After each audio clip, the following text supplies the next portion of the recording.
39 classes YouTube channel में आप सभी का हार्दिक स्वागत है। साथियों, इस वीडियो में बात करेंगे आधार कार्ड के अपडेट से संबंधित। तो यह अपडेट है सूचना प्रौद्योगिकी और संचार विभाग राजस्थान सरकार द्वारा। तो इसमें जो आदेश या विज्ञप्ति इसमें जारी की गई है तो आधार कार्ड से संबंधित है वो। तो इसके अंदर जो अपडेट आया है जन्म और मृत्यु प्रमाण पत्र से संबंधित है। तो साथियों देखिए, हम कई बार लापरवाही करते हैं कि जैसे हमारे किसी का बर्थ हुआ है, जन्म हुआ है, तो हम या तो उसका जो जन्म सर्टिफिकेट है, बर्थ सर्टिफिकेट है, वो भी बहुत देर से बनवाते हैं। और उसके बाद में हम जो आधार कार्ड है वो भी बहुत समय बाद में बनवाते हैं। लेकिन अब जो नियम है वो चेंज हो रहे हैं लगातार।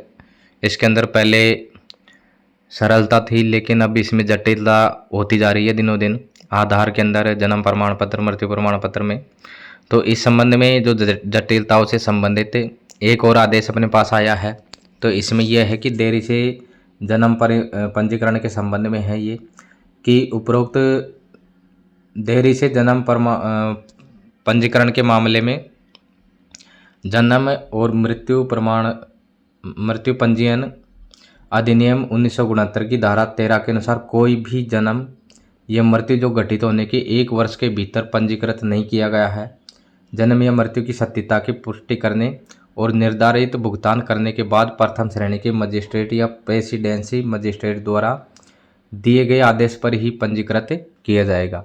अब देखिए, इसके अंदर जो नियम लागू किया है वो ये किया है, जो अधिनियम है उसकी धारा 13 के अनुसार कि कोई भी जन्म या मृत्यु होती है तो उसका पंजीयन आपने नहीं करवाया है, तो अगर 1 वर्ष के भीतर आपने रजिस्ट्रेशन उसका नहीं करवाया है तो उसके बाद में आपको जो रजिस्ट्रेशन यदि आप करवाएंगे तो आपको मृत्यु या जन्म की सत्यता की पुष्टि करने और निर्धारित भुगतान करने के लिए प्रथम श्रेणी का जो मजिस्ट्रेट है या प्रेसिडेंसी मजिस्ट्रेट द्वारा, एसडीएम द्वारा जो आदेश वो देंगे उसके बाद ही वो पंजीकृत किया जाएगा। उसके आदेश के बिना ये पंजीकृत नहीं किया जाएगा।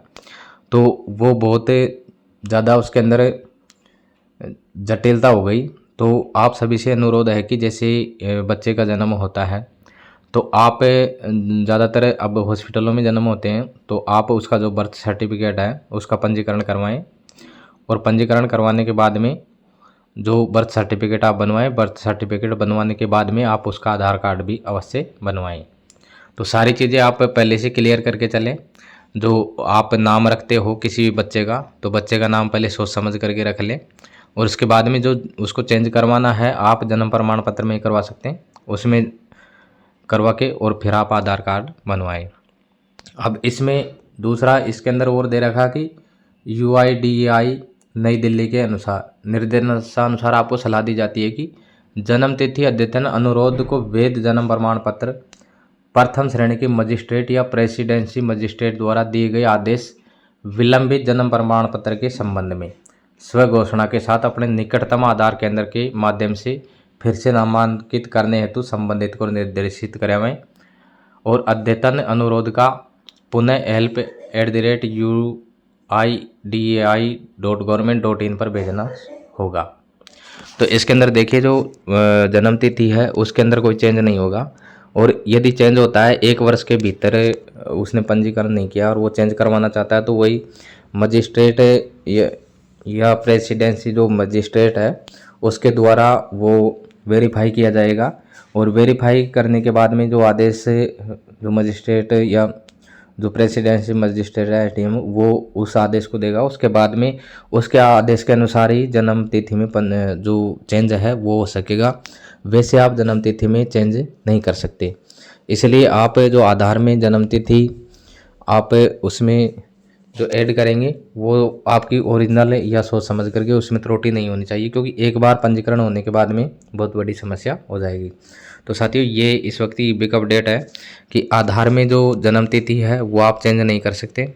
और चेंज आपको करवानी है तो आपको मजिस्ट्रेट के आदेश के अनुसार उसको चेंज करवानी पड़ेगी।